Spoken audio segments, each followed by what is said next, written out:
Bienvenue dans Club Estac, un nouveau numéro depuis le stade de l'Aube. Notre studio est en vacances, par contre Seb Dallet est bien présent. Oui, j'ai pas le droit de partir en vacances. Pas de vacances. Sébastien, nous allons profiter de ce numéro pour déjà faire un petit bilan du début de saison troyen. Ça a plutôt pas mal commencé. Et puis nous accueillerons un invité, un jeune invité malgré son nom, Frédéric Vieillot, le jeune attaquant troyen.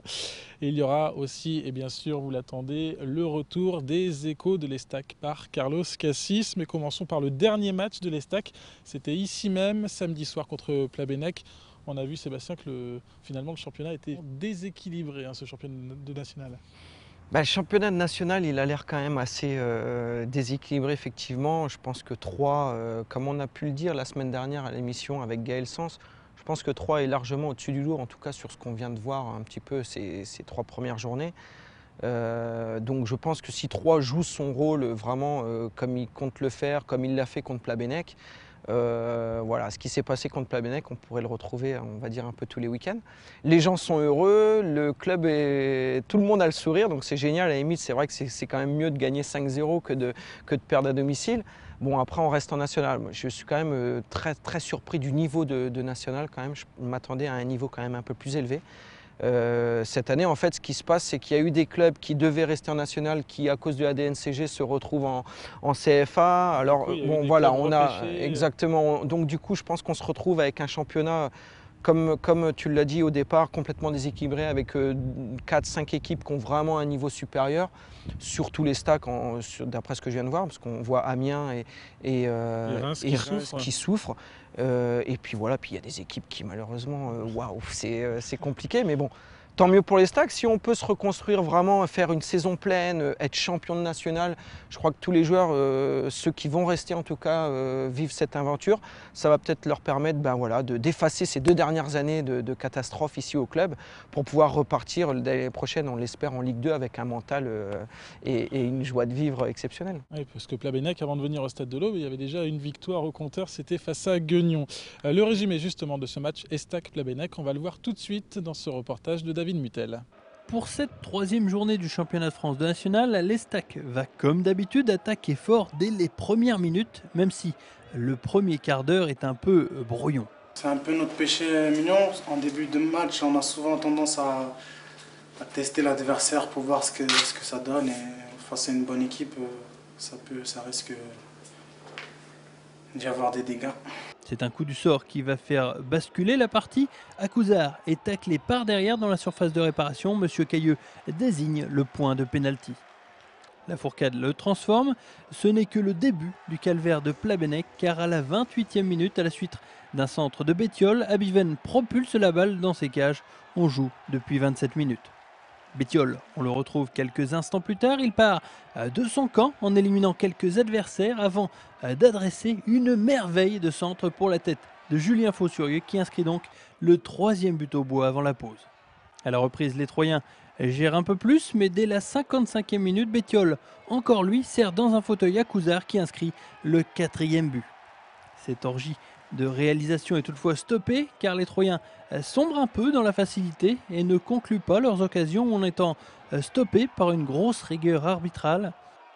L'Estac finira quand même sur une bonne note puisque Obadi, à la suite d'un raid, marquera le 5e but. Ouais, c'est une belle victoire. Je crois qu'on a quand même dominé 80% du temps. On est tombé sur une équipe qui était vaillante, mais qui était un petit peu haut, ça nous a arrangé. Et si on est un petit peu plus lucide, mais bon, on peut encore avoir plus d'occasions. Je crois qu'on est content de la victoire, on est content du jeu qu'on développe. Après, on peut toujours, dans tous les domaines, s'améliorer. En 3 journées, l'Estac a déjà cumulé 7 points face à des équipes dites inférieures.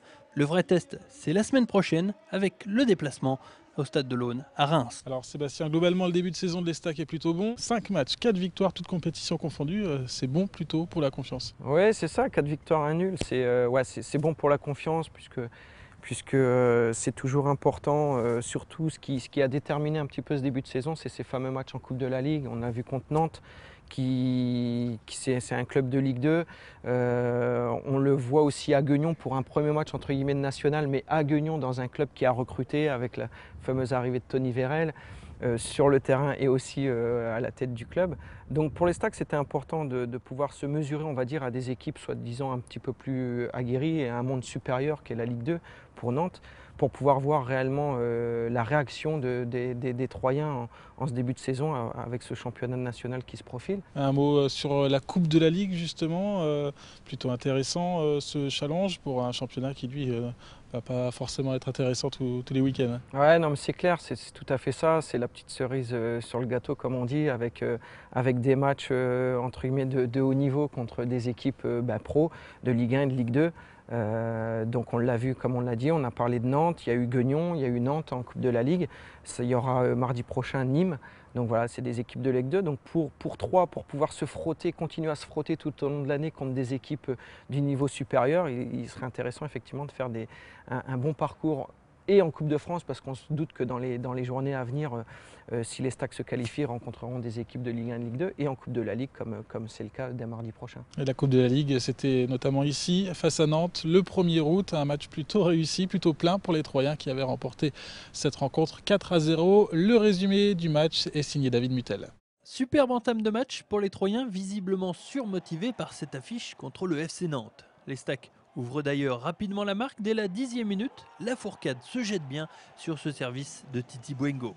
Les joueurs de Patrick Rémy vont confirmer et se créer d'autres occasions dangereuses à l'image de Faussurier, mais le milieu de terrain troyen peine dans la conclusion.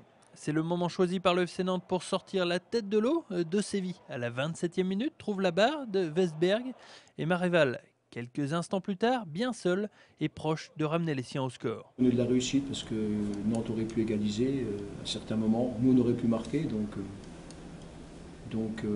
ça s'équilibre dans les occasions non réussies. Les Nantais n'ont pas la réussite, tout le contraire pour les Troyens qui vont trouver la faille une seconde fois par Titi Bouengo, admirablement servi par Faussurier à la demi-heure de jeu. À la mi-temps, les Stags mènent 2-0. Et on va s'ennuyer bien ferme dans cette seconde période. Quelques éclairs ici et là de chaque côté, mais sans grand danger. Les Stags maîtrisent totalement son sujet face à une pauvre équipe de Nantes.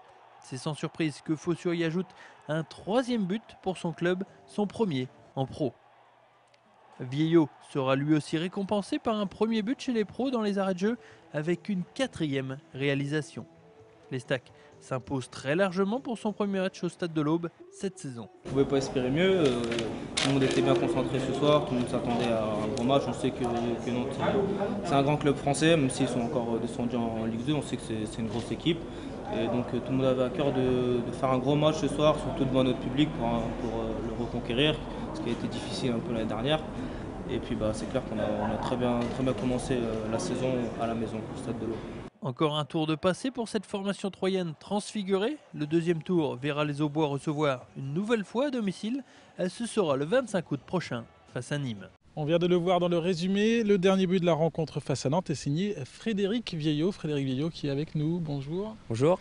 Alors grand moment d'émotion ce premier but avec l'équipe professionnelle ?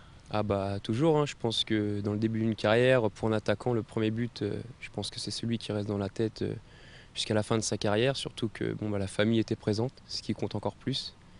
Et donc très satisfait de ce but, surtout contre un ancien gardien parisien.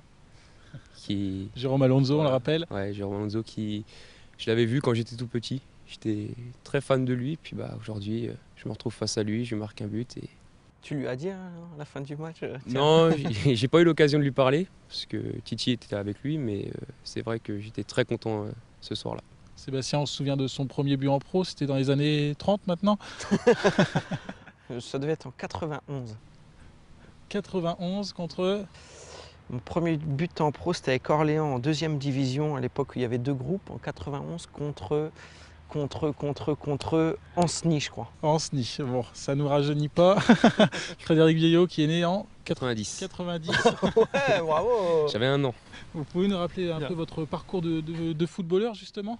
Alors j'ai commencé en région parisienne, de ma petite ville à côté de Versailles, qui s'appelle Les Clés-sous-Bois, que d'ailleurs Quentin Guyon aussi habite lui aussi. Quentin Guyon qui joue avec l'équipe réserve pour l'instant. Voilà, tout à fait. Quel département ? C'est le 78. 78.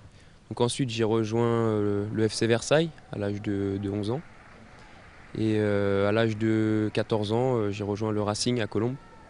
Puis à 15 ans, 16 Stade ans, mythique, Colombes. Yves du Manoir. Ouais. Puis ensuite, j'ai intégré le centre de formation de l'Estac à 16 ans. Et puis j'ai fait 16 ans, 18 ans, CFA2. Et puis là, en groupe pro maintenant. Et le groupe pro, est-ce que c'est finalement un avantage aujourd'hui de jouer en national? C'est plus facile de s'imposer que si l'Estac était resté en Ligue 2? Plus facile, oui, par rapport au départ qu'il y a des joueurs dans le groupe. Puisque bon, on a pu voir quand même pas mal de départs dans le groupe. Et puis c'est vrai que le niveau est peut-être inférieur à la Ligue 2.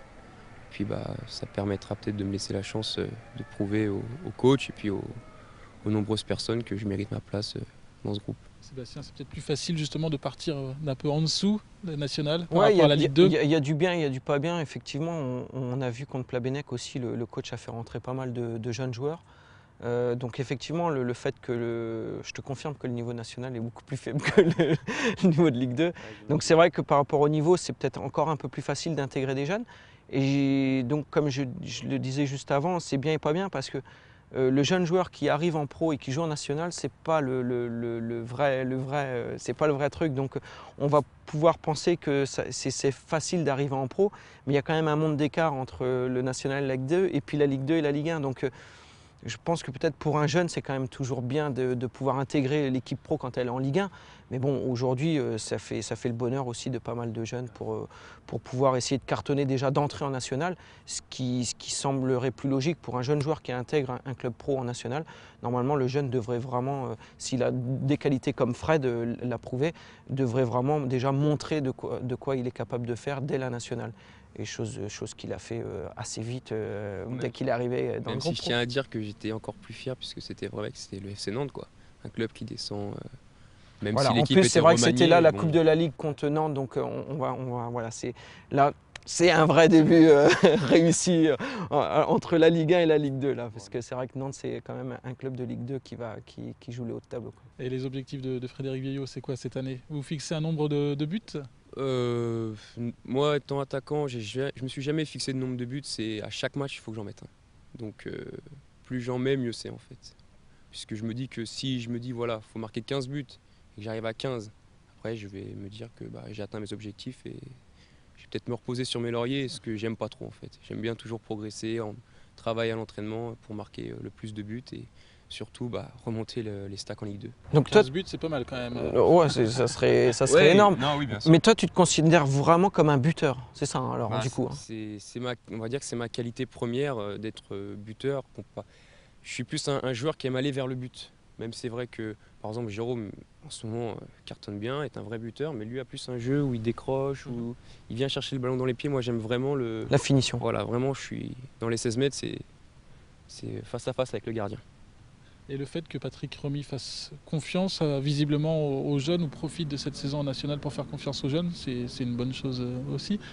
C'est vrai que c'est une bonne chose, surtout que, bon, comme je viens la génération 90, où il y a eu beaucoup de monde, comme Jérémy Cordoval, tout ça, Abdou Sissoko, Fabrice Nsakala, c'est vrai qu'on se connaît depuis assez longtemps et le fait qu'il nous fasse confiance en fin de compte et qu'il nous fasse monter en même temps dans les entraînements ou nous fasse rentrer même dans les matchs, c'est vrai que ça facilite un peu l'adhésion au groupe, on va dire, et que le match ou l'entraînement se passe beaucoup plus facilement que si on était un peu seul, quoi. C'est vrai que ça impressionne toujours plus de monter seul qu'avec des amis qu'on connaît depuis 4-5 ans. Un mot sur quand même les qualités. Quelles sont vos qualités s'il fallait se vendre à Raymond Domenech par exemple? Mais c'est vrai que mes qualités avant tout déjà c'est la finition. Ça fait 2-3 ans que je prouve au club que devant le but, quand même, je suis assez habile. Après maintenant c'est vrai que j'ai une qualité qui sont les appels de balles. C'est vrai que les coachs m'ont souvent répété que c'était une des bonnes qualités que j'avais. Et puis je pense que j'essaye de faire mes qualités avec, on va dire, mon physique, quoi. Je ne suis pas très impressionnant. C'est-à-dire donc la vivacité, la rapidité et l'explosivité. Bon, un peu les mêmes qualités que moi en tant que footballeur. Et un mot sur les défauts à corriger? Alors les défauts, il y en a beaucoup.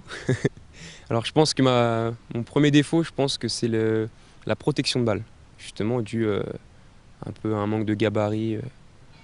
Mais ouais, je pense que la protection de balle, tout ce qui est décroché, et encore le jeu en déviation, je suis pas je suis pas encore au point, on va dire. Mais je travaille pour ça justement. Je travaille pour y arriver. Bon, le prochain match de championnat, c'est dès vendredi soir du côté de Reims. Vous n'y serez pas? Bah, on va dire incertain pour l'instant. Normalement, c'est prévu que non. À cause d'une blessure, inducteur qui remonte un petit peu dans le dos. Ouais, on pense un peu à un coup au bassin qui aurait pu un peu choquer des ligaments ou comme l'adducteur. Et puis j'ai un petit problème au dos aussi. Bon, ça va pas fort en ce moment, mais bon, comme on dit, hein, c'est là qu'on voit si on est fort ou pas mentalement et qu'on mérite ce qu'on a. C'est-à-dire que même dans la difficulté, on se bagarre, on reste debout et puis on va revenir encore plus fort. On va parler quand même de ce match face à Reims. Vous le voyez comment? C'est un premier test. On a vu une équipe de Plabennec assez, voire très faible au stade de l'Aube. Reims, ça sera autre chose. On l'espère tous parce que c'est vrai que malgré la victoire de 5-0 contre Plabennec, les joueurs étaient quand même un peu déçus car c'est vrai que le niveau n'est pas forcément exceptionnel et le match devient vite lassant en fait puisque c'est pas un match où il y a une grosse intensité, où il y a... Enfin, c'est vrai que bon, malgré ça, on espère tomber contre une bonne équipe de Reims et avoir à faire une bonne équipe en face. Mais ramener les 3 points quand même, peu importe que l'équipe soit solide ou pas, nous tout ce qu'on veut c'est 3 points et voilà. Messieurs, intéressons-nous maintenant à l'équipe justement des Troyens, l'équipe possible vendredi soir du côté de Reims. Pas beaucoup de changements attendus, Sébastien? Non, on voit depuis le début de la saison, je crois que c'est vrai que Patrick Remy a trouvé un petit peu son 11 titulaire, même s'il nous a avoué en début de saison qu'il était prêt à faire pas mal de changements. C'est vrai que c'est une équipe pour l'instant qui a prouvé sur le terrain, qui tourne bien. On espère voir, on espère en tout cas pour le coach qu'il puisse aligner les 11 mêmes que contre Plabennec, sachant que Jérôme a eu des petits soucis le week-end dernier, qui a des petits soucis aussi cette semaine. Donc voilà, peut-être un peu d'incertitude. Fred qui est aussi incertain, donc du coup, au cas où si Jérôme ne puisse pas jouer, Fred ne pourra peut-être pas le suppléer non plus à cause de ses petits pépins physiques. Bon, en tout cas, il y a un jeune comme Segaï Keita. Voilà, il y a plusieurs possibilités effectivement. Donc quoi qu'il arrive, de toute façon, on sait que c'est une équipe de 3 qui pourra, on va dire, largement prétendre à la victoire du côté de Reims. Un dernier mot, Frédéric, plutôt intéressante cette saison à venir pour les Troyens et pour vous personnellement. C'est vrai que pour une première saison en pro, l'objectif de remonter en Ligue 2, c'est toujours intéressant de pouvoir jouer ce challenge. Et puis après, mis à part, c'est vrai que moi je suis toujours beaucoup équipe, ensemble, pour montrer les valeurs des Stacks, que la descente en nationale c'était vraiment un manque de concentration et que les Stacks méritent largement sa place en Ligue 2. Et mis à part ce challenge, le challenge personnel pour un attaquant qui est de marquer le plus de buts possible et puis de faire une très belle saison, et c'est ce que je nous souhaite. On verra ça dans la suite de la saison. On se retrouve dans quelques minutes, en tête-à-tête cette fois, avec Seb pour son jeu. À tout à l'heure. Un grand moment maintenant dans cette émission, le retour de Carlos Cassis pour les Échos. Les vacances ont été plutôt longues. Oui, non, mais il y en a certains qui ont dit que j'avais peur. J'ai peur de rien, moi. Je suis là. Bon, les vacances sont bien passées. Je suis passé chez mon coiffeur, donc Seb doit être content. Voilà, je reviens en pleine forme. De derrière, c'est mieux que devant, mais il y a eu des efforts de fait. Quelques échos. Ben oui, les échos. Ben, il faut parler bien sûr de la campagne d'abonnement parce que les gens sont partis en vacances, ils ont laissé un petit peu filer. Mais la campagne d'abonnement, même si elle a démarré tardivement, elle bat son plein, elle continue à battre son plein. La billetterie du Stade de l'Aube est ouverte pour accueillir tous les candidats à l'abonnement du mardi au vendredi de 13h30 à 18h30. Et il y a de charmantes hôtesses, on les a soigneusement choisies. C'est vous-même, Carlos, qui a été... Oui, pour le casting, oui. Ouais. Et non, mais ce qui est important, c'est de savoir déjà qu'on a largement dépassé les 2000 abonnés, qu'on est très proche des 2500 et que je pense que d'ici probablement la fin du mois, on aura atteint les 3000 avec la rentrée des vacanciers, avec la reprise du football et avec les résultats de l'Estac qui sont ce qu'ils sont en ce moment, donc c'est-à-dire très positif, eh bien, je pense qu'on va multiplier probablement par 2 rapidement ce chiffre des abonnés. Donc voilà, je lance donc déjà un premier défi, les 4000 d'ici la mi-septembre. 3000 pour la fin du mois, 4000 pour la mi-septembre. Il n'a pas peur, Carlos. Ah, j'ai peur de rien, je l'ai dit. Bon, alors là, c'est une mauvaise nouvelle parce que tout le monde a cru que le match du 4 septembre qui va opposer l'Estac à l'Uznac serait télévisé par Direct 8. Il semble que Direct 8 a revu sa position. Je ne sais pas si c'est pour des raisons techniques et des capacités d'accueil du stade de l'Uznac, mais toujours est-il que le match, contrairement à ce qui a été annoncé, le match Luznac-Estac ne sera pas télévisé le 4 septembre. Et puis alors, il faut aussi parler du match qui nous intéresse directement le mardi, puisqu'il se déroulera au Stade de l'Aube, mardi prochain, c'est en Coupe de la Ligue. On reçoit Nîmes Olympique, équipe de Ligue 2, et c'est un nouveau défi qui attend l'Estac à l'occasion de ce second tour de la Coupe de la Ligue, puisque l'Estac voudra bien passer. Ça ferait du bien à la trésorerie en plus. Et donc je rappelle aussi que le prix unique est de 10 €. L'emplacement est libre dans la tribune d'honneur comme dans la tribune Marcel Vitou. Et je rappelle aussi à tous les associés, tous les abonnés qui ont... C'est la reprise. Tous les abonnés qui ont... Il a monté une boîte pendant la... Non, mais dans reprise, le temps, on appelait associés, à l'époque du TAF, c'était les associés. Donc pour tous les abonnés qui ont pris l'option Coupe de la Ligue, qu'ils assisteront gratuitement à cette rencontre, mais seulement qu'ils recevront par la poste leur billet qui devrait leur parvenir dans le milieu de cette semaine, demain ou après-demain, au plus tard. Donc Estac Nîmes, mardi 20h45. 20h45, hein, 20h45. Et ne restez pas devant votre télé à regarder le match dans votre fauteuil parce que vous allez peut-être vous endormir. Il faut vivre en live les matchs de l'Estac maintenant au Stade de l'Aube. Le résumé sera... Il marque le derrière. On va laisser le couple. Le résumé sera sur Canal 32, évidemment. Donc vous pouvez venir au stade. Merci Carlos, on se retrouve la semaine prochaine pour d'autres échos. Je serai là. Nous sommes déjà dans la dernière ligne droite de ce club Estac, même si nous sommes de sortie, il y a quand même le jeu de Sébastien Dallet. Sébastien. Oui, car c'est un jeu portable, donc forcément, on peut le prendre même en extérieur. On va très vite, hein. Fred a choisi le mouton, voilà. Mauvaise réponse, Fred, c'est mouton. Ok, pas de problème. T'es prêt? Ah, je suis prêt. Tu connais le principe, il m'a avoué tout à l'heure qu'il était un fervent supporter du jeu. Alors, comme tu l'as vu la semaine dernière, pour commencer le jeu, il y a une obligation cette année, il faut imiter un animal. Alors, vas-y, on t'écoute. Un animal? Vas-y, tu nous dis pas quoi, tu fais l'animal et nous on devine. Allez. D'accord. Un chien. Un chien. Bien, c'est parti alors. Quelle équipe est en tête de Ligue 1? Nancy. Très bien. Combien de points compte l'Estac? 7. Quel est le résultat du match d'hier soir de Ligue 2 entre Brest et Metz? Alors là, aucune idée. Brest l'a emporté 2-1. Que font les chasseurs pour attirer les lapins? Quoi? Ils les appellent? Presque, ils imitent le bruit des carottes. Wow. Je mets un petit coup de mouton. Oh ouais, c'est pas pour moi. Ouais, c'est vrai, il est pas pour moi. C'est vrai. Quel était le buteur boulonnais du week-end dernier en Ligue 1? Voilà. Boulonnais, est-ce que tu vois de quelle équipe je te parle de Ligue 1 Ouais, Boulogne-sur-Mer. Ouais. Mais donc une idée? non. Tu connais au moins un buteur de Boulogne. Buteur à Boulogne quand même. C'est utile. Ah bah voilà, t'aurais dû dire Thiel. Ouais. Dommage. Mauvaise réponse. Qui est actuellement en tête du championnat de national? C'est l'Uznac. Très bien. Et enfin, dernière question qui vaut le plus de points, question d'actualité. Très simple, il s'est passé quelque chose avant-hier d'énorme. Quel est le nouveau record du monde de 100 mètres détenu par Usain Bolt? Les 9 secondes 58. Bravo! 9 secondes 58 pour le Jamaïcain Usain Bolt. Usain, moi je dis Usain. Bolt. Ouais, Usain. 9 secondes 58, c'est pas mal. Sébastien va faire les comptes. C'est très simple, c'est sur 25. Il a loupé malheureusement la question d'un point, ça fait 24. 24. 24 sur 25, Satisfait. tu rentres en tête. Ah là, je pense que je peux monter là.